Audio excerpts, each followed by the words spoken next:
Friends, are you going online?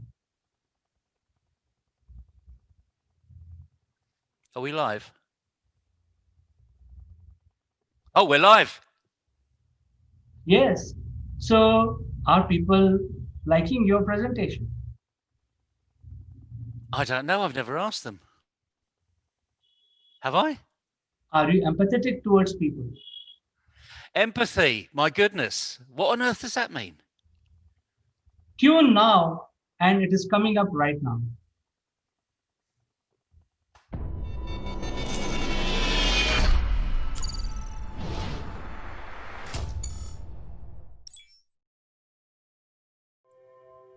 Hello, friends. This is Chandrakant from Akulmach Technologies, and welcome to Wednesday morning edition of Akulmach Nation. Before we start our discussion today, I would like to call my friend from UK and Mr. Neville Gaunt. He will be talking about a very important subject which affect us all, uh, even in real life as well as in digital life. It is something called digital empathy. So without wasting any further moment, let me invite Neville Gaunt. Good morning, CK. Good morning, everybody. Good to see you all today. It's pretty cold in the UK, I must admit. But let's get this discussion going. Digital empathy. What on earth is that? I mean, it's two words that have been thrown together in the 21st century because prior to talking about digital, which is very much a 21st century word, we would never have put digital and empathy together. So, CK, it's an open floor here. You know, what does digital empathy mean to you? Neville, I think empathy is a word, and digital empathy is the sort of extension of the empathy. And empathy is driven from the compassion and ability to convey your point with emotions. So communication becomes a very important part of empathy, and it requires little bit of training. It requires normalization because of culture. It also requires things like how do you convey your point without hurting anybody's feeling. And digital empathy from my point of view is very important because that is the way of life when you present yourself digitally without putting other person down in any way. So I think it has become very important to train people today about digital empathy. Yeah, it is. You're absolutely right. And let's break this down a little bit. Empathy. So, what is empathy? Um, well, it's having this relationship with someone else. It helps us to communicate our ideas in a way that makes sense to others. So if I can understand a bit more about the way you think, I can present my case in a way that will help you think, you know, rather than stop you thinking, as most people tend to do in the workplace. So, I mean, we've only got to take a look at the really good adverts on TV. And we all know, I mean, what advert really brings a smile to your face on TV? If you've watched any recently. Let me think about it. I think if I have to remember, see, I have not been watching too much of TV nowadays because it's all boring, it's all political news, but let me still try and answer you. uh, I think mostly it's about survival. I think. Yeah, survival. Okay. Well, we're coming up to in the UK. We're coming up to the Christian world. We're coming up to the holiday season, which is typically known as Christmas. And one of the nice things about this part of the year is all of the big brands start to put their Christmas message out there. And it isn't actually to say, come and buy more of what we've got. It's for them to say, here we are, and here's our Christmas message. And I always remember the Coca-Cola one, you know, and it's the big. They show Santa at the beginning drinking a Coke. There's a surprise, you know. So there's the advert, But it's got this jolly old man, big white beard, red coat, the typical Santa, um, empathetic person that we see in front of everybody. And in the background, there's this music going, holidays are coming, holidays are coming, holidays are coming. And then there's this huge entourage, this huge sort of train of coaches, of trucks that have got Coca-Cola on the outside. You can imagine the Christmas scene. That is empathy personified. They are drawing you in. They're trying to make you engage in their world. So we can take a lot from these type of adverts. So if you've never really enjoyed adverts in the past, go and take a look at a few, because then you'll understand what real empathy is about. They may turn you off, in which case they've missed you as their audience. But if they turn you on, why do they turn you on? What emotions are going through your body, your brain, your heart, your mind that are switching you on? Because it's really powerful stuff, this. And the more empathy we can reach down into, the easier the discussion, the easier the conversation. And we see, just turning to directly to the subject, digital empathy.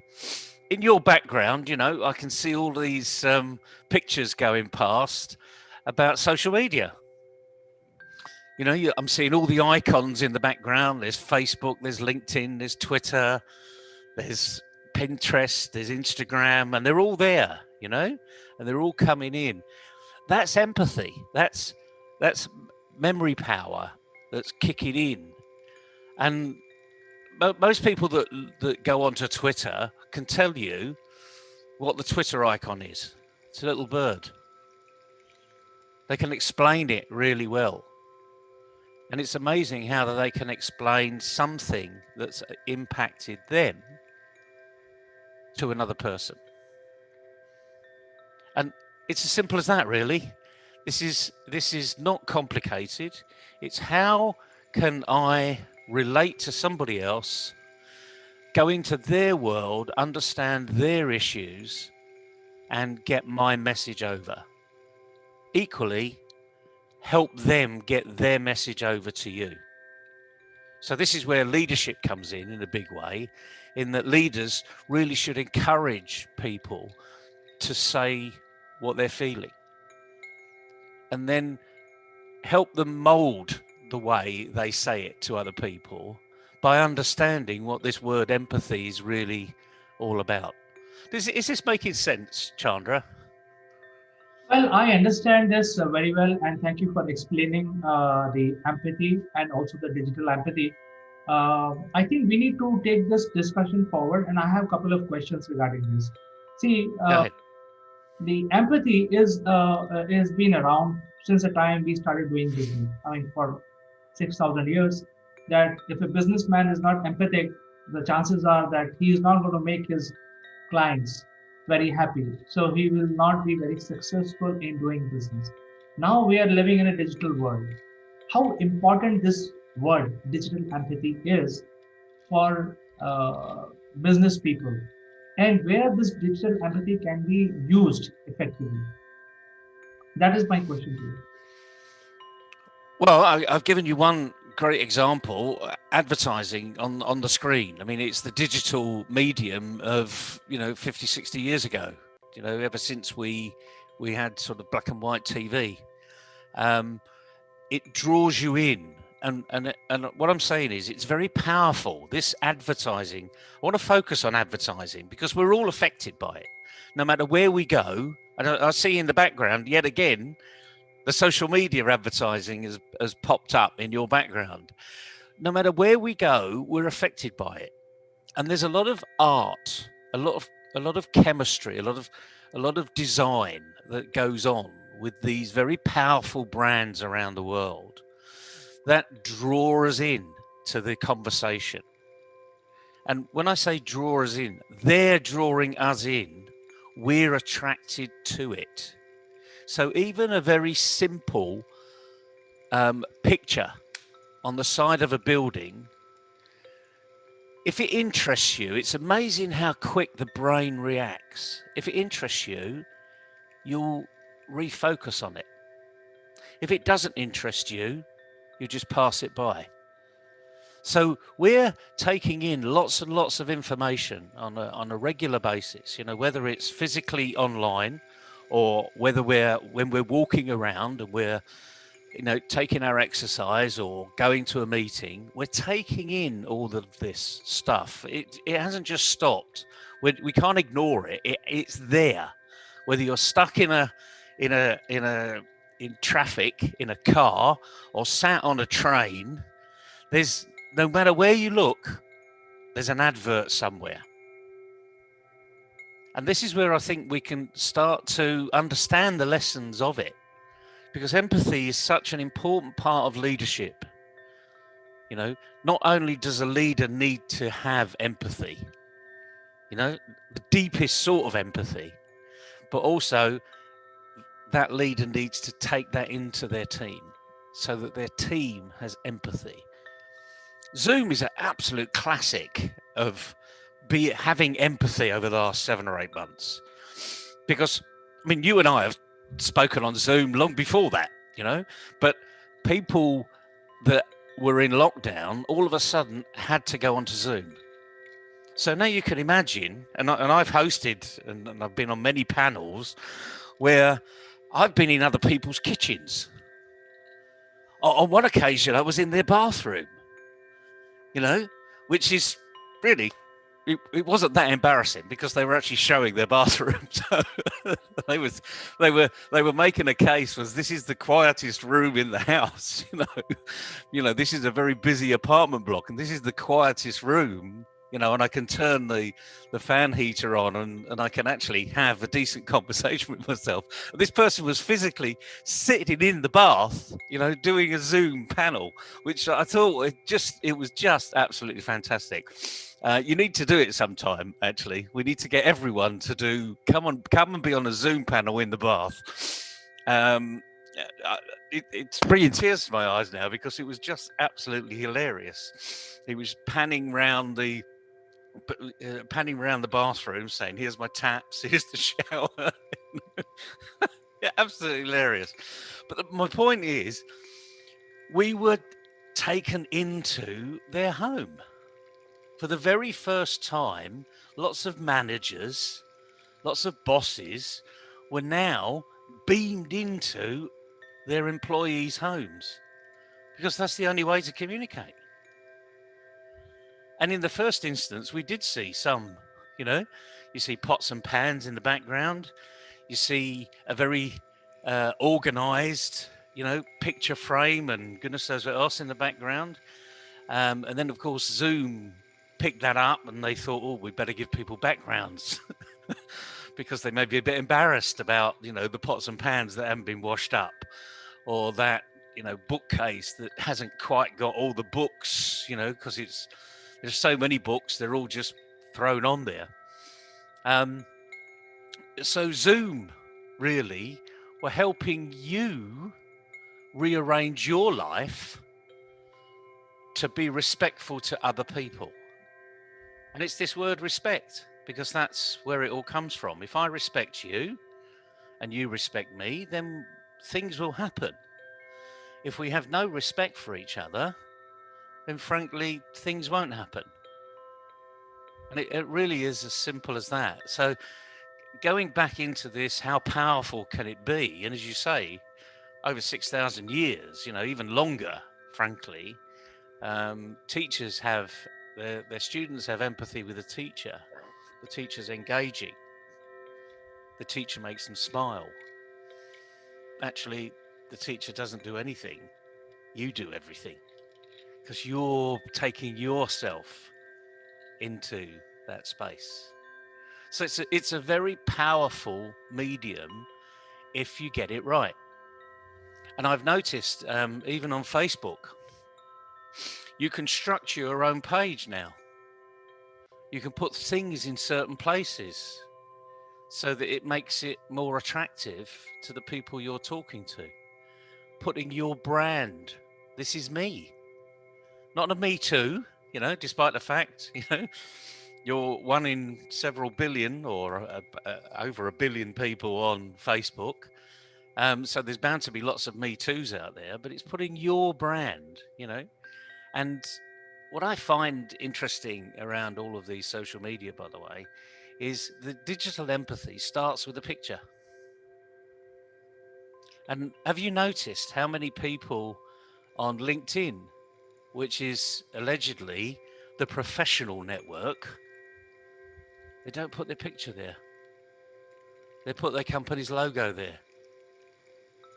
Or they put an avatar there that has no reflection on them whatsoever. And yet this is supposedly a professional network. Well, if it's a professional network and I'm going into that network and I'm going to have a conversation with someone, the least I can do is put my own picture there.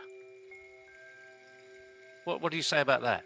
Is that fair to say? I fully concur with you, Neville. I keep getting requests every day, and some of them don't have pictures, so I don't accept their request, even though I read their profile. But the person does not have, I would say that he does not have guts to put his own picture. Why should I even connect with him? I'm just using a very raw, rustic language. And on the other hand, on Facebook also, people lock their profile and send their invitation request. So why you're sending a request if you lock your profile? I mean, you're so shy of even other person to know about you, and then yet you keep sending requests with locked profile. So I fail to understand that. I think you mentioned very powerful words in your answer. One of the word was teacher, and I think when teacher is teaching in the class, there is a lot of excuses because they can be empathetic at some time and they can be rustic some other time. So the overall package can be, more comfortable for the student because students are also distracted. However, when we come to a digital platform, the attention is like a, straight on the screen, and the student is watching you all the time, and teacher is watching the student all the time. So the challenge now is for people like teachers, doctors, because all of them are coming online. Doctors are, giving consultation using Zoom platform or video platforms. So it is very important. I mean, if you go to meet a doctor in the hospital, they will say, okay, oh, these are your prescriptions. Okay, they keep going, and then you're just sitting like a you are dependent on this doctor because he's going to prescribe medicine. So you can just ignore. If he is is not very courteous to you, you can ignore because he's a busy guy. However, when you come on the digital platform, doctor has to show empathy towards the patient because it looked like very rude. When you're sitting in front of him, it does not look as bad, but if you're sitting in a digital platform, it looks very rude. So I think digital empathy has a direct impact not only on the business people but also on people like teachers and doctors, and there may be other categories also. So don't you think it's a special subject which needs to be trained now, especially when everybody is getting online? Oh, I do think it needs to be trained. And like any training, the only way to do it is get out there and do it and get feedback from the people you're doing it to. What we've also noticed is, although I can see that we're recording this session because I can see the little recording button being lit up in the top left-hand corner, when you're online, you don't know who's recording you. I mean, when I had a proper job, when I was in corporate life 20 odd years ago, we would record everything because we would always need to go back and say, what did they say? How do they really mean that? So when we had interactive video, because I can go back to the 1980s when we had video conferencing rooms, it was all recorded. So it was a permanent record of the meeting, not just a few notes the secretary or the secretariat, you know. So this is corporate governance now, not just a few notes that went into the director's meeting book of this was the discussion and this was the result. The whole thing is there in full record. And now it's stored in the cloud. There's infinite amount of storage capability. So everything's going to be recorded. We know it is. You know, even I mean, who knows who's listening in to what we're saying here? We do hear these secret 007 type MI6, you know, FSB, CIA type stories of if you say certain words, all of a sudden it's triggered and someone's listening in, you know. Who knows whether that's true or not? But the point is, you're always on parade. So be yourself, because if you're not yourself, you're having to act. Now, we're all actors. Okay, so there's no stigma against acting. There is this phrase in business, fake it till you make it. You know, keep saying it often enough, and all of a sudden, eventually you might believe it, you know. But this is you, you know, this is me, you know, this is who I am. I don't believe I've changed a great deal over the last 40 years. I've been probably become a bit more reflective. When I was 20, I thought I could do everything, and I'm 61, and I now realise there's several things I can't do, so I wouldn't even want to do. But the point is, this is you, so just practice it. We do need training in this medium because it is here to stay. Although the vaccine for this COVID pandemic is coming through in the UK, the first one has been approved. First one in the world to be approved. So people over here will be vaccinated with it very shortly.